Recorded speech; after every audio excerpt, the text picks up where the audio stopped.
Today I bring you an exclusive interview with none less than Kevin Cook, aka Monkey Abroad. This guy is amazing. He has actually been paid by different type of cities, different type of governments here in China to just go there, explore the city and show the world how amazing the city is. He gets paid to do that. He also speaks fluent Chinese, and in this exclusive interview he will tell you the trick how to easily learn Chinese that is very cheap, very fast and very effective, and a lot of fun as well. He will also tell you in the end of this video his secret that he's never told on YouTube before. Today guys, I bring you Kevin Cook, aka Monkey Abroad. Let's go. Thank you so much, Magnus. Great to be here, man. So how are you today? I'm good. As good as I can be. It's pretty lonely over here, man, in the United States. I'm ready to get back to China. Yeah. So where in the States are you? I'm in Florida right now, and in particular, I'm at my mother's house. Okay.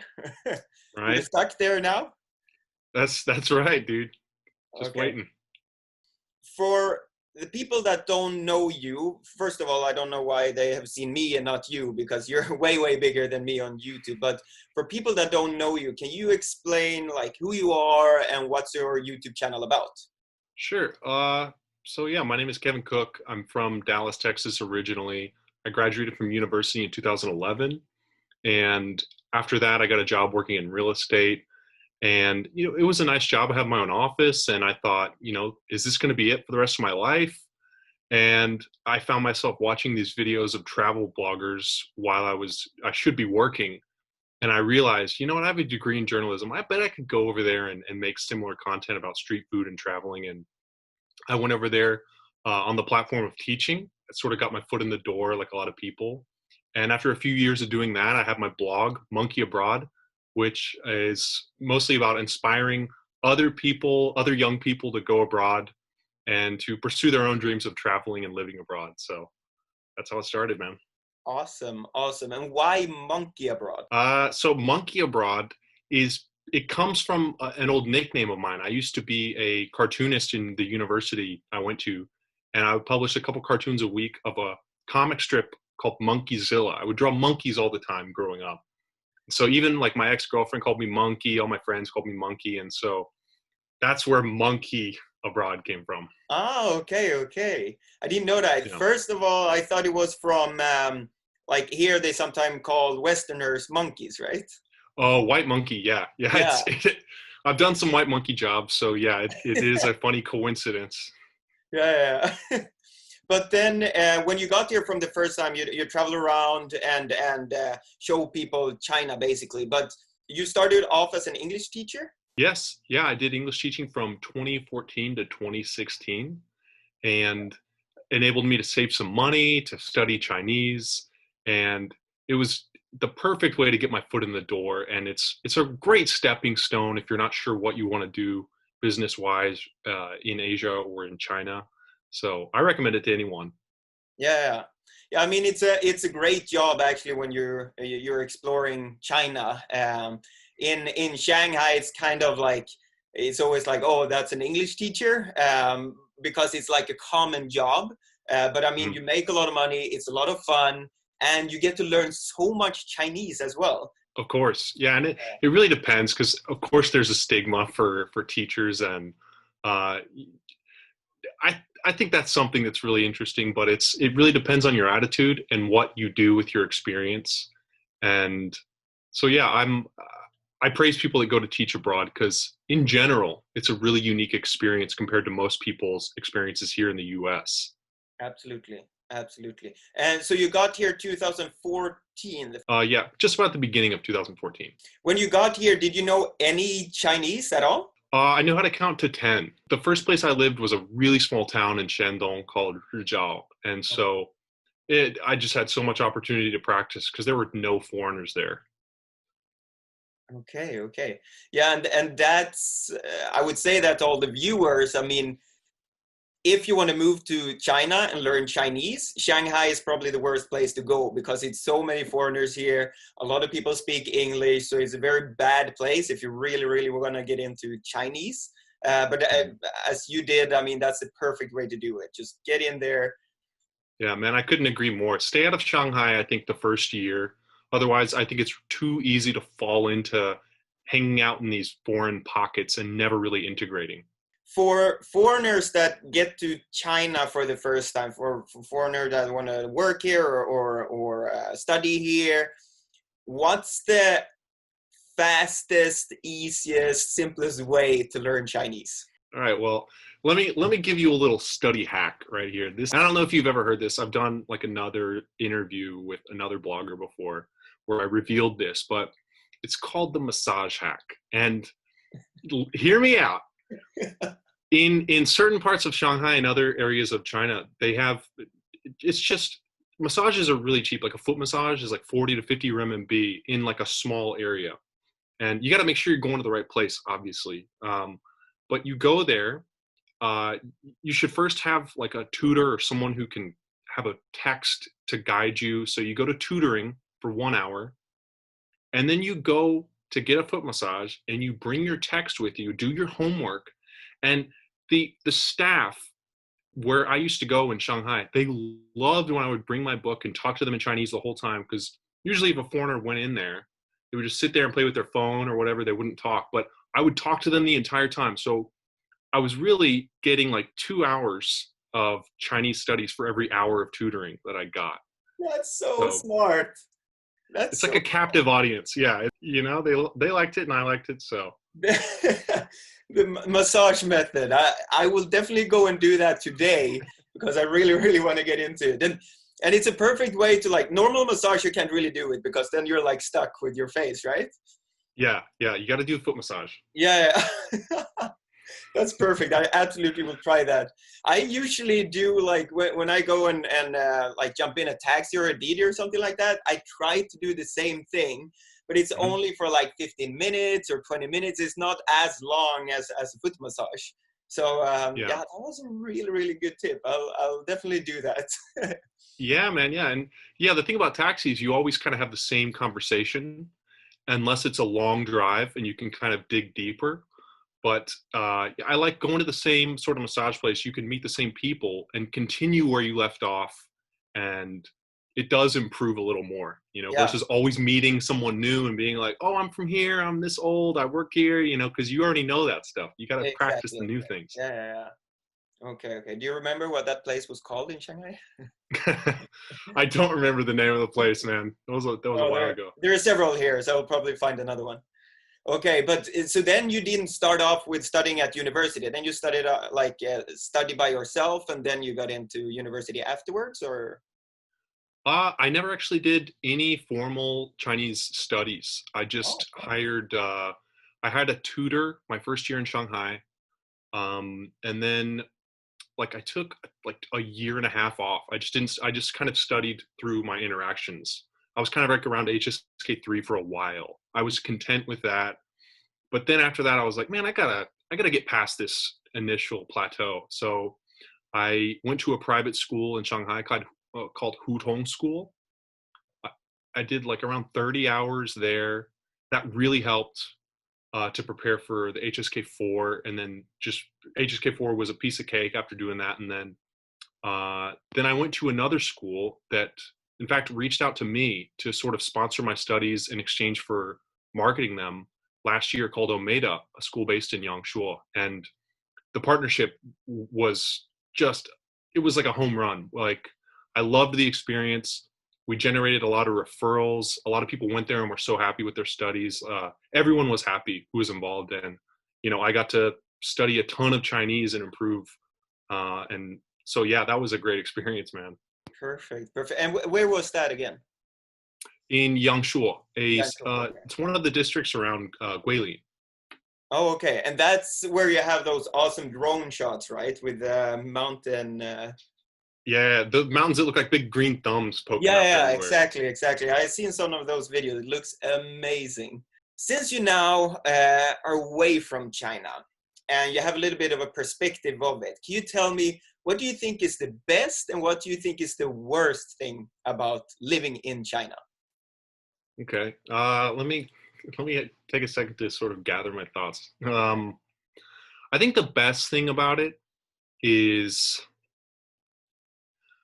I've got such a strong network there that's taken a while to build, and just the like I don't have a full-time job. I only work half the year, but it's such a fulfilling work experience. I just do freelance, and it's just been so rewarding personally, professionally, and it's like work finds me. It's such there's just so much going on there. I love that about China, and I miss that energy. And of course, my friends. And the thing that I like the least is,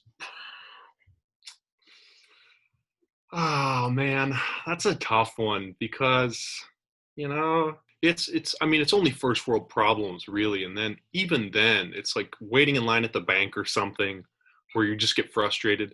That's like that's not really a problem. Awesome. So let's continue. What's your favorite city in China? Man, I really like I really like Shanghai. Sorry, everyone, all the China files and Beijing lovers. Shanghai, Yeah, Shanghai. Shanghai's great. There's just so much going on there.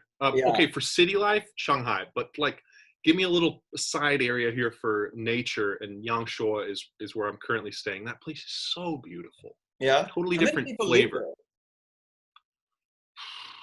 Beats me. I mean, it's probably like a million people or something like that. Like, which is, in China scale is tiny, Yeah, it's a but village. yeah, but You said, or you mentioned earlier that you only work like half of the year and half of the year you're off. What's your main job? Is it like an actor or a like travel blogger or a journalist? Like, what is your job? so man, my job is just to be me. It's hard to explain because this only started really happening since like 2017. I was working at a digital marketing agency in Shanghai at the time. And what happened was, as a result of me getting more and more requests to do like these KOL projects, like, hey, will you come to this city and promote? And what's your rate? And blah, blah, blah.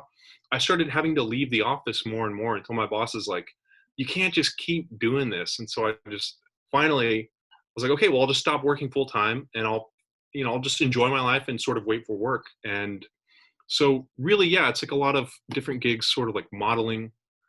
It's only a few times I've done that. But mostly promotional work. Like the project I did with Omeda, it was like a part-time job where they brought me out there, study Chinese, and really you only work a few hours a month, and then so there's that plus other projects like I did a big documentary series with China Daily last year. That was like a 3-month project. We traveled all over the country, and in fact, that documentary series it's supposed to be released for like television, but it's about getting people from abroad to come to China as tourists. And right now, people can't do that, so they can't release this documentary.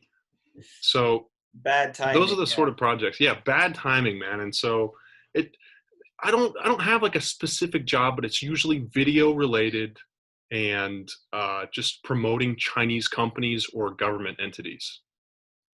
Okay, but then you're basically an influencer. That would Yeah, be the like main title. yeah. You know what, man? Just scratch everything I just said. Just okay. I'm an influencer. Boom. I Influencer. influence. Or KOL, as they say here in China. Yeah, they love that term. Or like Wang Hong. You Yeah, know. Wang Hong. Yeah, yeah, yeah. Now they have started to talk a lot about KOCs, the key opinion consumers. It's the one that's on Ah, Taobao and Douyin, and they're like selling stuff. So maybe it will become that in the future. okay. Hey, man, this is the first time I've heard that. Yeah, KOCs. So yeah, when you get back here to China, you absolutely have to try that. Since now you're abroad and you get all that delicious American food, do you miss Chinese food? And if so, what Chinese food do you miss? I do miss Chinese food, of course. You know what I really like? I'm a man of simple taste, Magnus, and I like Okay. just like your simple rice, veggie, and meat, like a duck leg.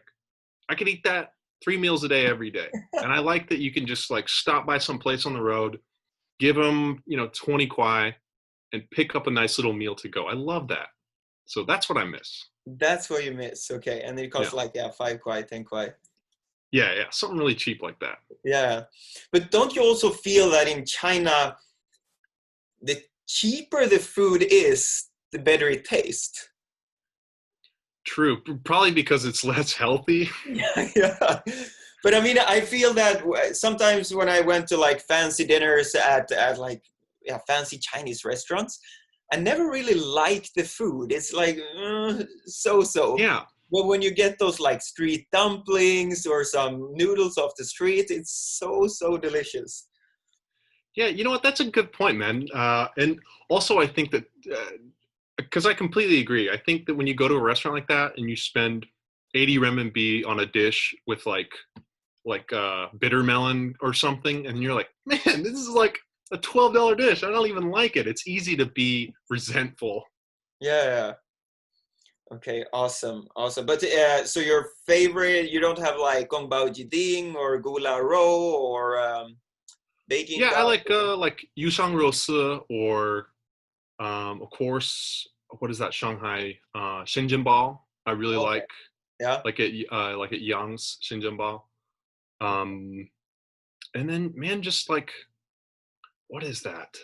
Like Yumi Pai Gu Tang, like the corn and spare rib soup is something I grew to really love. Yumi Pai Corn Gu and Tang. spare. That I've never heard. Yeah, What is that? From Hong Kong or what did you say? it's from mainland. I mean, they started all over the place in Guilin. It's Oh, okay. it's just corn and spare ribs in soup. It's a great wintertime dish. It sounds so strange. I've never tried it. It's simple, but yeah, Yeah. it's good. Okay, Yeah. okay. Yeah. I'll try it this winter instead. Awesome. Okay, so those are the things, and since you have traveled a lot in China, since you're like experienced and you speak Chinese, if someone as a foreigner now planning to maybe move to China or study, work, wherever, whatever, what would you recommend them to do, like as a first entrance to China? Like someone who doesn't know any Chinese, Yeah, who's yeah, just like, like for the first time, go to China. They don't really know what they're expecting. Where should they go and what should they do? man, that's a tough question. I mean, you gotta get a foundation of Chinese beforehand, and as daunting as it seems, as unapproachable as the language looks, you gotta get your feet wet and start off basic. And because if you don't, the experience is gonna suck. You gotta meet Chinese people halfway. You gotta learn their language because yeah, it's so amazing how receptive they are to people that try even just a little bit. So try, and it opens up way more doors. Yeah, no, that I totally agree with. Like, I know my friends here that doesn't speak any Chinese. For them, it's like a totally different experience because they can't like say anything. Everything is through apps these days, like Taobao and Didi and Erlema. It's like you have no communication with the people whatsoever. But when you learn a Mhm. little bit of Chinese, you get to know so much more. So Yeah. yeah, totally agree on that. Is there something else that you want to mention to people like regarding China, or can we leave like China right now? Man, I hope China opens up soon. We're waiting for you, China. Yeah, hopefully you can get back soon. Anyways, let's jump in a little bit more to YouTube. You told us a little bit about that, but how did you get like really started with like shooting videos, editing and stuff like that? So like around the year 2016, I had been working a couple years. I was teaching, and I wasn't taking YouTube seriously. I just made a few videos here and there for fun, and it was around April that I had this idea called for a series of videos called $20 traveling. And to this date, it's like the really only successful series I've had. It's what got my channel from like 3,000 subscribers to 80,000 subscribers. And um, I quit sort of when it was really getting hot because I kind of got tired of producing it. But it was at that time that I had the idea and I executed it. And that's what really shot up to the numbers, which were more marketable. And also what sort of brought me back to China, because it was easy to sort of have people sponsor me rather than have to go out and sort of create my own stuff and produce everything by myself, when government bodies there would just be like, we'll pay you to come here. Like, oh man, it's so tempting, you know? Yeah. So that idea of the $20 travel, it's like a whole day with living and food and everything you should have for $20. Yeah. Or that country's currency equivalent. So like Okay. 140 renminbi or thereabouts. Yeah, exactly. So with that, because yeah, that's a series that I noticed you from as well, because that popped up in my feed, and that's how I got to follow you. What was that idea like? Where was it created from? Where did you get it from the beginning? Funny thing is, in like 2012, I think, I saw a video that sort of inspired that concept. It was like a guy who was living in Chiang Mai, some like British guy, and he's like, "Can we survive in Chiang Mai for 100 baht a day?" You know, and I was like, "Man, that's a great concept." The challenge of like, you've only got this much money. What can you do with it? And it's something you can apply to anywhere. It's like you got the frame already set up. Just go to different places, and I liked that concept so much, so I just sort of made $20 travel. Yeah, that's amazing. Yeah, there's another YouTuber called Living Bobby. Have you seen him? I don't think so. No, it's he grew super fast last year. He's 1 million plus followers, something like that. And he does the similar thing, but he does the $1 meal challenge. So he goes out and just gonna eat food for $1 per meal. So those type Mm. of challenges are super hot on YouTube. But was it one single video that made your channel grow, or was it like the whole series that made your channel grow? I think it was making the whole series, because with each new video, more subscribers would come. And as long as I published a video every week, YouTube would keep suggesting to more people. Okay. Okay, Yeah. and is that a recommendation you have to YouTubers or people that want to become YouTubers, like Oh, dude. start a Yeah. series like that, or 1000%. yeah, If you want to grow, stick to a consistent schedule, because that's my biggest weakness. Was if I got tired of the toy, I just put it down, and I would come back later, and my audience is like, who are you? You know, the subscribers forget you. It's a yeah. really fickle experience on YouTube. So be consistent, and YouTube will reward you. Okay, okay. So if someone start a YouTube channel, or if you would start a YouTube channel today, what would your strategy be to like grow it? Uh, uh, Publish good content. Publish something that's unique that you enjoy making. Number one, and do it consistently, whether it's once a week, once a day, once a month. Just keep a schedule, and the algorithm will find a place for you based on that. Yeah. But you, I've seen on your channel, you have done like a lot of vlog type of things where you go and try, I don't know, buying a helmet or eating Oh some yeah. strange food or whatever. Is that something that you see works, or should it be more like challenges, tutorials? What do you think about that? Well, here's okay. That's a good question, and I'll tell you something that I've thought about regarding that. The like going to buy a helmet in China video. It's, I had like a 5 minute conversation in Chinese. It's nothing special, really. It's just we're just talking and talking about a helmet, and you get a few thousand views. Maybe someone who's interested in studying really appreciates it. Most of the comments are like, "Wow, thank you. I'm going to watch this video again to study." But if you look at content outside of China, like there's a guy named Xiaoma NYC. He speaks good Chinese.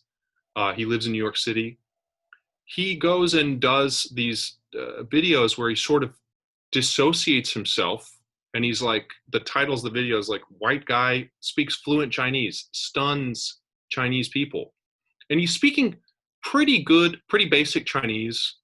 um, the difference is people that are already interested in China aren't that interested in foreigners who speak Chinese. They like the China experience.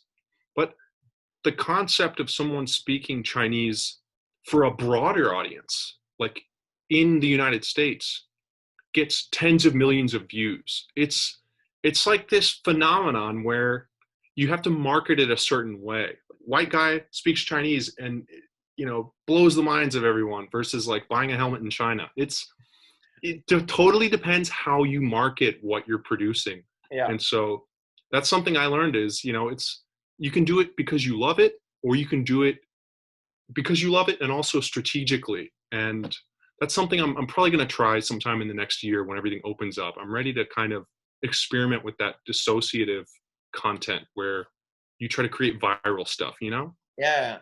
So when you're coming back to China, if it's this year or next year, who knows, what would the first piece of content be when you get here? It depends on which probably which job I can get. If someone can sponsor my flight back there and all that kind of stuff, yeah, I'll be over there and producing content for them, like a tourism board or something. So lastly, before we end this interview, I wanted to ask, now you've been on YouTube so long and people have started to get to know you. What are the things, the secrets about you that you haven't shown on your YouTube channel yet? All right, well, okay, hold on. Okay, yeah, how about this?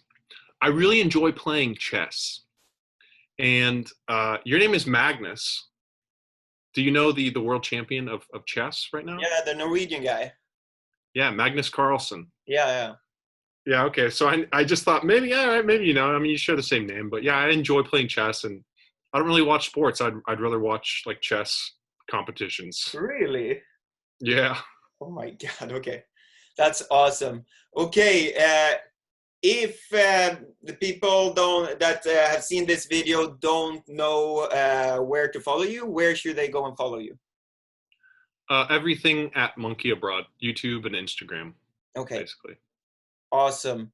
Perfect. Thank you super duper much for your time, Kevin. It's been amazing to interview you, and I certainly hope that you can get back to China and create more awesome content very, very soon, because we need more content creators here in China to show this amazing country. Do you want to say the last few words before we end the interview? Sure. Magnus, thanks so much for reaching out to me, man. I'm really happy to meet you virtually. And yeah, man, as soon as I get back to Shanghai or wherever else, I'd be happy to meet up and have a beer or something, dude. Absolutely. And we'll shoot some content together as well.